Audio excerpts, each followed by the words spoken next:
mapagpalang araw po sa atin lahat. Ako nga po pala si Angela John Agner at welcome po sa aking Day 33 Daily Devotion ni Pastor Russell Ocampo. Para po sa ating special devotional seminar at ang pagpapatuloy ng ating series about 7 marks of a healthy family. At ang topic po natin ngayong araw, August 29, 2024 ay Team Stewardship and Financial Freedom. At ang scripture po natin ngayong araw ay Acts 20, verse 34 to 35. You yourself know that this hand of mine has supplied my own needs and the needs of my companions. In everything I did, I show you that by this kind of hard work, we must help the weak, remembering the word that Jesus himself said, "It is more blessed to give than to receive." Sa Tagalog naman po, kayo mismo ang nakakaalam na ang mga kamay na ito ay naglingkod sa aking mga pangangailangan at sa mga kasama ko. Sa lahat ng bagay ay pinakita ko sa inyo na sa ganitong paggawa ay dapat tulungan ang mahihina at alalahanin ang mga salita ng Panginoong Hesukristo na siya mismo ang nagsabing, higit na mapalad ang magbigay kaysa tumanggap. Teaching number 1, financial freedom honors the Lord. Ang financial freedom daw po, kapag meron kang Lord sa buhay mo, ay ino-honor ito sa iyo ng Lord. Dahil hindi lang ito basta sa sarili mo, binigay ito ni Lord ng sobra-sobra para makatulong ka sa iba o sa kapwa mo. Teaching number 2, financial freedom requires hard work. Ang financial freedom daw po ay kailangan ng hard work o pagsusumikap sa sarili mo, dahil daw po si Apostol Pablo ay hindi humingi ng tulong sa ibang kapwa niya, kundi nagsumikap siya sa sarili niya o sa buhay niya. Teaching number 3, financial freedom is greater blessing. Ang financial freedom daw po is a greater blessing from our God, dahil ang pagkakaroon ng malayang financial na bigay ng ating Lord is napakasarap sa piling.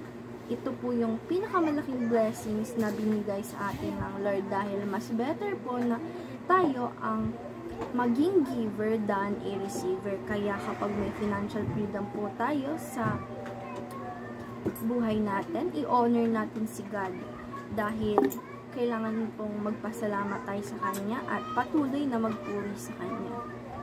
Application number 1, honor the Lord by pursuing financial freedom. Ang kayamanan daw po ay hindi masama bilang tao o bilang nagpukurso nito sa mga buhay natin, dahil po si Adan at Eva ay hindi po sila nilikha para sa kahirapan, kundi nilikha sila sa kapayapaan at kasaganahan.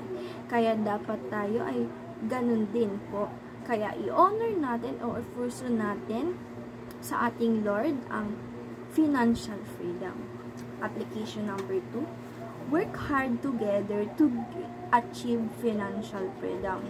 Sabi po dito na tayo daw po ay magpursigi sama-sama para sa pagkamit natin ng financial freedom na para sa mga buhay natin.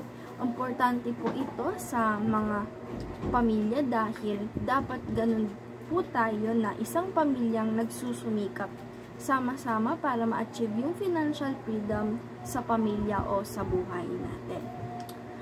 Application number 3, aim for the blessed life by attaining financial freedom. Sabi po na walang masama na mag-aim for the blessed life and walang masama na magpurso ng financial freedom, dahil sabi nga po na maganda yung nagbabahagi tayo, maganda yung nag-give tayo sa iba, imbes na nagre-receive tayo. Kaya aim for blessed life and financial freedom. Discussion: On a scale of 1 to 10, how would you rate your family or team's effort in pursuing financial freedom? Para po sa akin, marirate ko po ang family ko ng 9/10 because lahat naman po kami ay nagpupurso ng financial freedom at merong hard work sa bawat buhay namin. What are your strengths and weaknesses in this area? My strength po is nagsusumikap or nag-hard work po ako na para sa sarili ko at para sa future na buhay na gusto ko. Weaknesses ko naman po is minsan po talaga ako yung receiver at hindi ako pala-give sa ibang tao. Kaya at minsan po gusto ko maging receiver than giver. Ayun po yung weaknesses ko na gusto ko o dapat kong baguhin sa sarili ko. What is God telling you to change in order to attaining financial freedom? Siguro po ang pinapakita o pinapahiwatig ng Lord sa akin na baguhin ko po yung pagiging receiver to a giver para po sa sarili ko at para sa patuloy na pag-honor ko kay God sa gusto kong financial freedom and